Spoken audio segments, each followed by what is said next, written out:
yang dibutuhkan rakyat adalah pekerjaan, bukan makan siang. Karena makan siang itu orang bisa buat di rumahnya sendiri, sesuai dengan seleranya sendiri. Ada orang yang nggak suka daging, ada yang nggak suka ikan, yang sukanya telur, macam-macam. Juru bicara paslon nomor urut 1, Muhammad Iqbal, ia mengatakan yang dibutuhkan rakyat saat ini adalah pekerjaan, bukan makan siang. Hal itu karena makan siang bisa dibuat di rumah masyarakat masing-masing, sesuai dengan seleranya masing-masing. Selera masyarakat pun berbeda-beda. Ada yang tidak suka daging, ada yang tidak suka ikan namun suka telur, dan lain sebagainya. Ya, kemudian kita harus bisa membaca masalah masyarakat. Yang kita inginkan adalah pemerintah itu bukan hanya memberi ikan, tapi dia juga hanya memberi kail supaya orang bergerak, supaya ekonomi itu bergerak. Jadi saya melihat bahwa makan siang gratis itu sangat tidak tepat, sangat merendahkan masyarakat. Pemimpin seharusnya bisa membaca masalah masyarakat. Yang diinginkan dari masyarakat kepada pemerintah bukan hanya memberikan makan, tapi juga memberikan kail, supaya orang bergerak, kemudian ekonomi juga ikut bergerak. Jadi makan siang gratis itu menurutnya sangat tidak tepat, sangat merendahkan masyarakat. Padahal sesungguhnya masyarakat itu punya harga diri. Mereka punya tangan yang sehat, kaki yang kuat, mereka bisa mencari nafkah. Tinggal bagaimana pemerintah memberi pancing, memberi umpan sehingga mereka bisa bekerja. Oke. Untuk itu kami melihat bahwa pendidikan itu penting. Ke depan tidak ada lagi gaji guru yang murah. Baik. Sertifikasi akan dipercepat. Guru-guru PAUD juga akan mendapatkan hak yang sama dengan yang lainnya. Karena mereka punya harga diri, mereka punya tangan yang sehat, kaki yang kuat untuk bisa mencari nafkah. Tinggal bagaimana pemerintah memberikan pancing, memberikan umpan sehingga mereka bisa bekerja. Artinya ada yang lebih penting hanya ketimbang memberikan makan. Salah satunya prioritas pendidikan itu sangat penting. Ke depan tidak ada lagi guru-guru yang mendapatkan gaji murah. Sertifikat akan dipercepat. Guru-guru PAUD juga akan mendapatkan hak yang sama dengan yang lainnya. Hal senada juga diungkapkan oleh psikolog Oki Mandasari. Ya, dan ini sekaligus saya juga mau menanggapi dari Pak Saleh yang katanya pencapaian pembangunan pendidikan di era Jokowi sudah baik. Faktanya adalah di era sampai sekarang ini hanya 6,7% dari populasi kita yang mengenyam pendidikan tinggi. Jadi mayoritas penduduk Indonesia itu masih berpendidikan di bawah SMP. Jadi sekedar untuk memenuhi kewajiban belajar 9 tahun saja, kita, pemerintah, negara belum mampu mewujudkannya. Sosiolog Oki Mandasari memberikan jawaban pedas soal pembangunan pendidikan di era Jokowi yang menurut paslon nomor urut 2 sudah baik. Namun faktanya, sampai saat ini hanya 6,7% dari populasi yang mengenyam pendidikan tinggi di Indonesia. Mayoritas masyarakat Indonesia berpendidikan di bawah SMP. Hal itu seperti sekedar untuk memenuhi kewajiban belajar 9 tahun saja. Lalu kalau kita bicara tenaga kerja, SDM, kualitas SDM Indonesia sekarang ini 60% pekerja itu lulusan SMP ke bawah. Jadi hanya dengan bermodalkan pendidikan SMP, warga Indonesia harus cari kerja, harus mendapatkan pekerjaan. Lalu selebihnya kita tahu hanya 30% yang lulusan SMA dan hanya 10% sebenarnya dari SDM kita, tenaga kerja kita yang lulusan perguruan tinggi. Ya. Ini tentu angka yang tidak layak dibanggakan. Jadi klaim bahwa Pak Jokowi sudah berhasil membawa pendidikan Indonesia lebih baik jelas-jelas tidak benar. Jadi apanya yang mau dilanjutkan di sini? Tentu ini pertanyaan besar untuk kita semua. Kalau bicara tentang tenaga kerja dan kualitas SDM Indonesia, sekarang ini 60% pekerja lulusan SMP ke bawah. Jadi, hanya dengan bermodalkan pendidikan SMP, warga Indonesia harus cari kerja, harus mendapatkan pekerjaan. Lalu selebihnya 30% lulusan SMA dan hanya 10% dari SDM tenaga kerja Indonesia yang lulusan perguruan tinggi. Tentu angka ini tidak layak dibanggakan. Jadi klaim bahwa Jokowi sudah berhasil membawa pendidikan Indonesia lebih baik jelas-jelas tidak benar. Lalu, apanya yang mau dilanjutkan? Tentu ini pertanyaan besar untuk bangsa Indonesia. PISA, capaian PISA, jadi PISA itu peringkat literasi kita itu salah satu yang terendah di dunia. PISA bukan peringkat literasi, tapi peringkat kemampuan siswa-siswa kita salah satu yang terendah di dunia. Peringkat literasi juga demikian. Dibandingkan Vietnam, kita kalah jauh. Jadi sektor pendidikan sebagai hal pilar dalam pembangunan bangsa, pembangunan sebuah negara sangat belum diperhatikan di era sekarang ini. Dan itu tidak bisa diselesaikan hanya sekedar makan siang gratis. Belum lagi, peringkat kemampuan siswa Indonesia salah satu yang terendah di dunia. Peringkat literasi di Indonesia juga rendah. Jika dibandingkan dengan Vietnam, Indonesia kalah jauh dari sektor pendidikan sebagai pilar dalam pembangunan bangsa. Padahal, pendidikan di sebuah negara harus sangat diperhatikan pada era sekarang. Ia melanjutkan, hal itu tentu tidak bisa diselesaikan hanya sekedar makan siang gratis. Kalau makan siang gratis itu dianggap bisa memperbaiki gizi sumber daya manusia, maka hal tersebut kurang tepat. Program makan gratis itu tidak bisa serta-merta menjadi solusi memperbaiki kualitas SDM Indonesia. Jadi kalau makan siang gratis itu dianggap bisa memperbaiki gizi sumber daya manusia, bahkan itu pun tidak bisa dipotong bahwa gizi itu perbaikan gizi solusinya adalah sumber daya manusia, makan siang gratis. Dan itu tadi saya belum terjawab juga. Menurutnya, solusi dari perbaikan sumber daya manusia Indonesia adalah dengan pendidikan gratis. Yang menjadi pertanyaan Oki, apakah pantas jika anggaran makan siang gratis sebesar 450 triliun per tahun, sementara anggaran pendidikan keseluruhan termasuk gaji guru dan sebagainya, itu di angka 665 triliun. Ini sangat tidak proporsional, karena ada gap yang tidak masuk akal. Ketika anggaran makan siang gratis adalah 450 triliun setahun, sementara anggaran pendidikan keseluruhan termasuk gaji guru dan sebagainya itu 665 triliun. Kita bisa melihat ada gap yang tidak masuk akal di sini.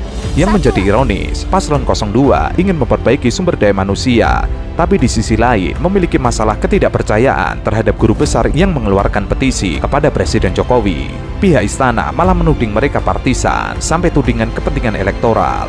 Padahal mereka sedang mempertanyakan ketidaknetralan Jokowi sebagai kepala negara. Itu adalah bentuk ketidakpercayaan pada pemerintahan Jokowi, terutama dalam proses penyelenggaraan pemilu. Bagaimana akan membangun pendidikan nasional jika para pendidik yang notabene adalah guru besar tidak lagi percaya kepada pemerintah, atau malah sebaliknya? Paslon 02 ini punya masalah besar dalam isu hari ini, karena kita bisa melihat bagaimana guru-guru besar dari perguruan tinggi di berbagai wilayah di Indonesia mengeluarkan petisi yang isinya adalah mereka mempertanyakan, dan bahkan itu bagi saya adalah bentuk ketidakpercayaan pada pemerintah, pada Pak Jokowi, terutama dalam proses penyelenggaraan pemilu ini. Bagaimana bisa kita menyelesaikan persoalan pendidikan kalau insan-insan di dunia pendidikan itu saja sudah menolak keberadaan kita? Nah, ini pertanyaan besar yang harus dijawab oleh Paslon 02. Oke, itu catatan dari Mbak Oki. Bang Rey, silakan Anda. Sementara itu, pengamat politik Ray Rangkuti juga ikut mempertanyakan tudingan istana kepada para guru besar jika mereka adalah partisan paslon tertentu. Ia menanyakan siapa kira-kira yang dapat menggerakkan guru besar sebesar dan sebanyak itu dalam waktu cepat. Dalam catatannya, sudah hampir 30 kampus Indonesia yang menyatakan itu. Hal tersebut dilakukan dalam hitungan 2-3 hari. Ya, kita jawab dulu dengan pertanyaan juga ya. Kalau ya digerakkan, siapa kira-kira bisa menggerakkan begitu banyak kampus? Dan itu guru-guru besar loh ya. Pertama gitu ya, siapa kira-kira yang bisa menggerakkan sebegitu itu dan sebegitu cepat? Masa sih nggak Intel misalnya nggak tahu di mana pertemuannya ya kan? Di mana perjanjiannya, itu mesti ketahuan kalau itu betul-betul digerakkan gitu. Lagi pula ini dalam catatan saya sudah hampir 30 kampus loh ya. Se-Indonesia yang menyatakan itu dalam hitungan 2-3 hari. Bahkan ada sekitar 10 kampus yang kira-kira besok akan mengeluarkan petisi. Ray meyakini para guru besar ini digerakkan oleh hati nurani. Ada yang tidak beres di dalam pengelolaan berbangsa dan bernegara. Hal itu tentu melampaui kepentingan para guru besar tersebut. Artinya, kepentingannya semata-mata untuk memastikan demokrasi Indonesia adalah pemenangnya, bukan siapa pemenangnya. Ray menambahkan, yang dirasakan para guru besar ini adalah tergerusnya demokrasi, khususnya di bidang etik. Ya. Jadi boleh disebut setiap hari itu ada sekitar 10 kampus kan yang menyuarakan itu. Ya, kira-kira begitu. Besok kami di UIN Ciputat juga akan melakukan hal yang sama. Dan saya nggak pernah digerakkan oleh siapapun. Saya digerakkan oleh hati nurani saya untuk mengatakan ada yang tidak beres di dalam pengelolaan berbangsa dan bernegara gitu. Dan ini melampaui elektoral.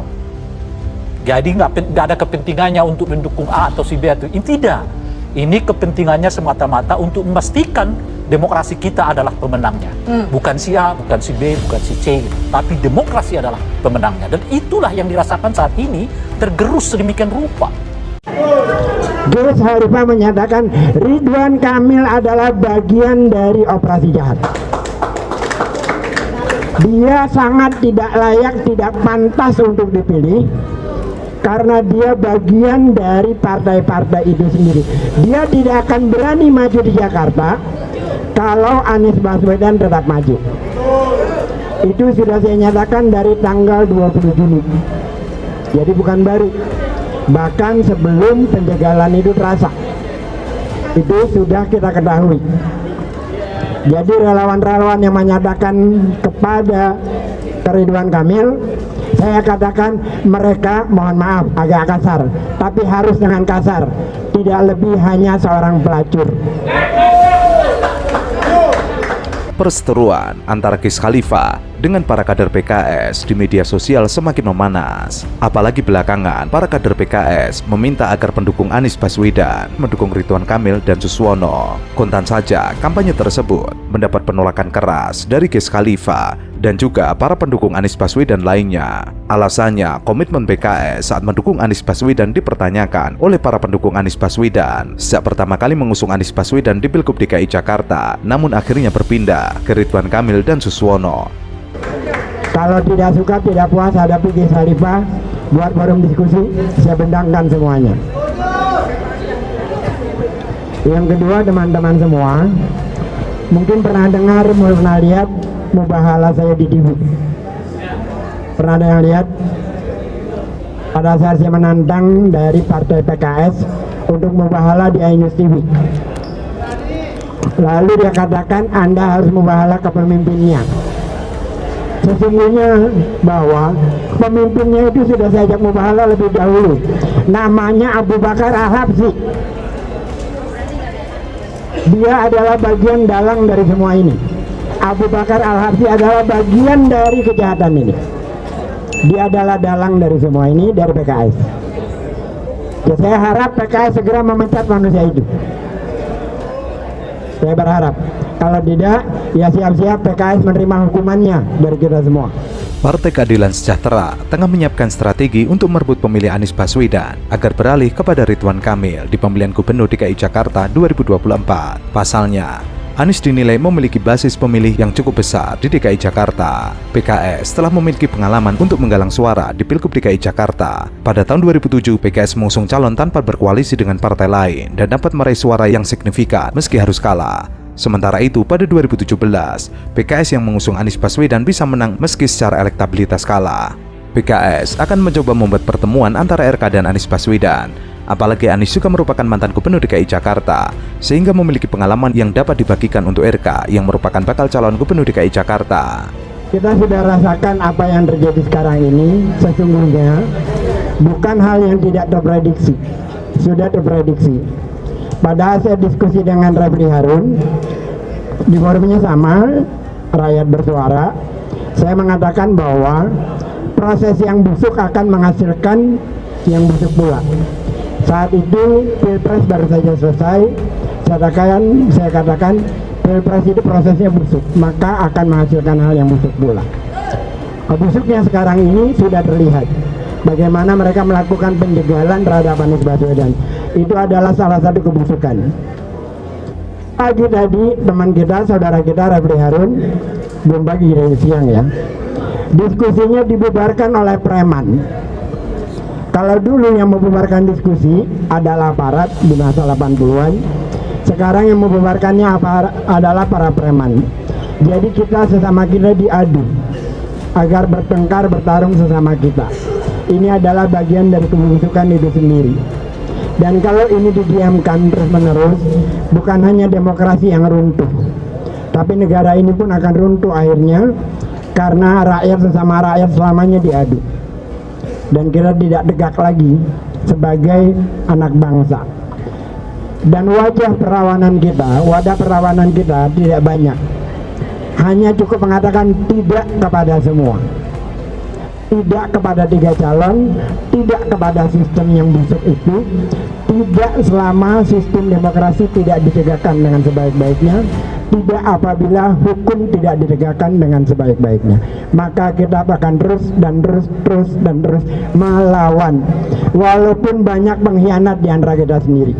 Sementara relawan Anies Baswedan Gis Khalifa mengatakan, setelah mengutarakan narasi tendensius kepada Anies sebagai cara untuk exit, menjadikan Anies hanya sebagai alat bergen, kini PKS meminta pendukungnya memberi dukungan. Kalian ikut setuju revisi Undang-Undang Pilkada, kalian dukung Bobi, lalu mengarang-arang narasi negatif. Setelah penjagalan berhasil, lalu berharap agar pemilih Anies Baswedan nyoblos RK dan Suwono di Pilgub DKI Jakarta. Pertama kepada Pak Kun ya. Anda membawa slogan aman yang diawali dengan adab. Betul. Secara adab, bagaimana pertanggungjawaban Anda?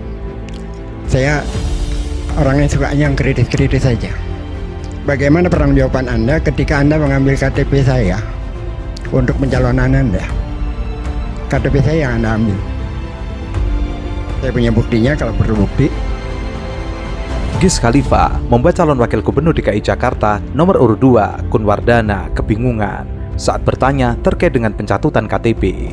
Gis Khalifa seperti meminta pertanggungjawaban dengan pencatutan yang dilakukan oleh tim Kun Wardana yang mencatut kartu tanda penduduknya.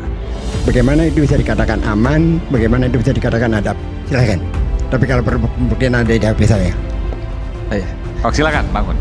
Baik, jadi saya nggak tahu menau mengenai KTP Bapak bisa masuk di kami, tapi yang jelas tidak ada unsur kesengajaan dari kami.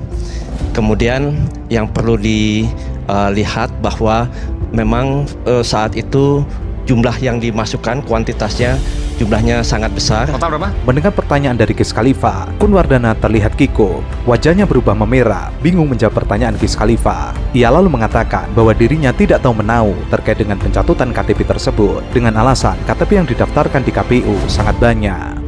Dan waktunya yang diberikan itu sempit sekali, hanya 3 hari ya.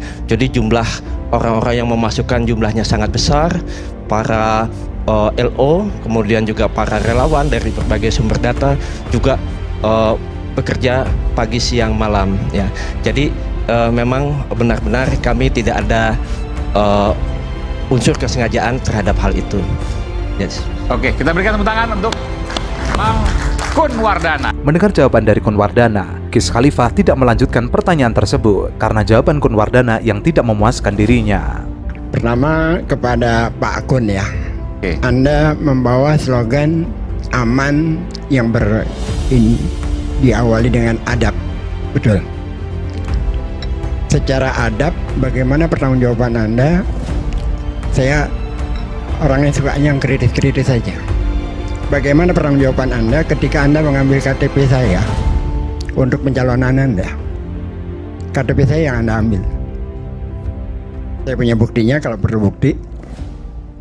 Maksud Bung Gis gitu, bukan yang lalu, maksudnya ke depan kan? Nah, sebentar, saya mau ke lalu baru ke depan. Karena ini soal rekam jejak. Secara demokrasi, Anda melihat 12 partai mencalonkan Anda di tanggal 19 Agustus. 19, betul Pak Gis. Apakah itu demokratis? Apakah itu beradab? Ya, yang jelas apakah itu demokratis? Apakah itu beradab? Bentar Bung Gis, nanti kita akan bicara. Karena dengan cara seperti itu tidak ada calon lain yang bisa tampil kecuali yang kotak kosong atau independen. Mematikan dari partai. Bung Rano tidak akan tampil di sini kalau tanggal 19 Agustus itu tidak ada perubahan dengan MK. Baik. Dan itu sudah lebih dulu. Jadi secara adab, secara demokratis itu bagaimana? ya kembali jawab ya. Ya. Jadi kembali kepada tadi ya aturan yang berlaku itu, bahwa PKS pada dasarnya kan sebetulnya juga menginginkan bisa mencalonkan, tetapi kan kembali pertanyaannya itu secara adab beradab tidak. Oke, cukup Bung Gis, cukup, nanti kita akan berikan kesempatan. Setelah itu Bung Gis nanti ke Bang Dul, silakan. Gis Khalifa mencecar calon wakil gubernur nomor urut 1 Suswono terkait dengan pencalonannya yang dianggap oleh Gis Khalifa membunuh demokrasi. Gis Khalifa secara belak-belakan menyindir banyak parpol yang bergabung untuk mengusung RK dan Suswono. Mendengar pertanyaan dari Gis Khalifa, Suswono tampak gugup untuk menjawab pertanyaan dari Gis. Menurut Gis, pencalonan Suswono adalah cerminan dari suksesnya operasi jahat yang dilakukan oleh segelintir orang untuk membunuh demokrasi. tentu saja bahwa untuk bisa mencalonkan itu tadi, karena ini kembali kepada demokrasi yang sudah kita sepakati bersama bahwa aturan-aturan yang sudah diputuskan itulah yang berlaku. Pada dasarnya kan begitu. Artinya kita kan sudah menyepakati demokrasi.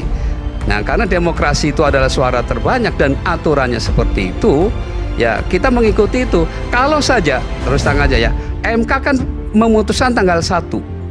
Kalau saja waktu itu MK tidak memutuskan tanggal 20, barangkali PKS tidak ada berada di KIM. Karena waktu itu kita sudah komit akan mengusung aman Anies Baswedan Sohibul Iman, ya. Tetapi kan kemudian supaya nggak makin panjang kebohongan. Cukup, saya pikir cukup. Sebentar. Karena setelah tanggal 19 MK memutuskan, ya. lalu hari Rabunya kalau nggak salah hari Selasa, hari Rabunya ada rapat Bang Gis. badan legislatif Bang di Gis, DPR. saya mohon maaf. Lalu PKS ada di sana yang menolak keputusan MK dan menyetujui RUU Pilkada. Ia lalu mengingatkan partai politik mestinya menjadi artikulasi aspirasi rakyat, namun yang terjadi saat ini malah berbeda. Dukungan parpol yang diborong itu bukan hanya di Jakarta, tetapi juga sejumlah daerah lainnya. Menurutnya, perhelatan Pilkada 2024 adalah yang terburuk. Ia khawatir cara di Pilkada akan diterapkan yang sama untuk persaingan di Pilpres mendatang. Pernyataan Anda dua, saya garis bawahi. Atas permintaan Presiden terpilih, maka Ridwan Kamil ke Jakarta. Itu pernyataan Anda kan? Lalu ada syarat hak wakilnya harus dari PKS. Betul? Betul Pak. Ya. Yes. Itu semakin mengkonfirmasi aja. Pertanyaan saya dijawab pendek aja pertama. Bagaimana Anda melihat demokratisasi di Jakarta dalam konteks Pilkada Jakarta? Demokrasi dalam konteks Pilkada Jakarta. Proses pencalonannya. Ya, yang jelas bahwa proses pencalonan kan ada persyaratan-persyaratan yang harus dipenuhi kan. Ya, sebetulnya kan seperti PKS ini sejak awal ini ingin mendukung Pak Anies. Kami hanya saja PKS hanya dapat 18 kursi di Jakarta, padahal syarat untuk bisa mencalonkan adalah 22 kursi. Untuk diketahui, duet RK Suswono didukung 12 parpol dengan deklarasi dilakukan di Sultan Hotel Jakarta. Dari 12 partai itu, sebanyak 10 partai memiliki kursi di DPRD Jakarta. 10 partai itu adalah PKS, Gerindra, Golkar, Nasdem, PKB, PSI, Demokrat, PAN Perindo, dan P3. Sementara 2 partai lainnya tidak punya kursi di DPRD Jakarta, yaitu Partai Garuda dan Gelora. Pertanyaan saya, demokrasinya. Ya, tentu saja namanya demokrasi. Ya, pada dasarnya tentu saja tadi bahwa aturan-aturannya pada akhirnya kan demokrasi kan suara terbanyak kan Pak. Ya. Itu kan intinya begitu. Nah, sedang prosesnya itu ya tentu ada yang kadang-kadang mungkin secara publik bisa diterima, bisa tidak diterima, kan begitu. Nah, intinya adalah dalam konteks Jakarta ini bahwa aturannya sudah mengikat bahwa sebelum ada MK ya, sebelum ada MK. Tapi kan kemudian MK keluar kan, yang pada akhirnya memberikan kesempatan. Jadi bicara sebelum keluar MK, aturannya adalah 22 kursi. Tetapi setelah MK membacakan keputusannya tanggal 20 Agustus, artinya memberi kesempatan yang di bawah 20% bisa mencalonkan diri. Kan begitu Pak? Ya.